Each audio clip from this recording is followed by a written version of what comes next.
izliktas sēdes postenis. Raidījā pūlī redzam gan kareivi, gan ielas zēni, gan tabaks fabrikas strādnieces ar saviem pielūdzējiem. Parādās Karmena. Temperamentīga un droša viņa pieredzes valdība pār visiem. Tiekoties ar sarkarēju Josē, viņām mostas kaislība. Viņas habanera, dziesma par brīvu mīlestību, skan kā izaicinājums Josē, bet pie viņa kājām nomastais zieds sola mīlu.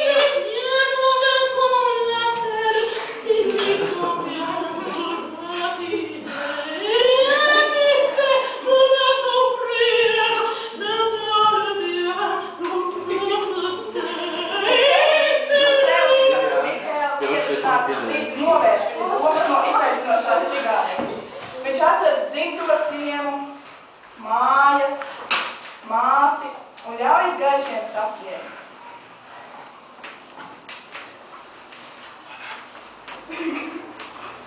Tad atkal Karmena saprauc puišu prātu. Šoreiz viņa fabrikā sākusi tildu, un Josē jānogādā tildu cēlājot cietumu.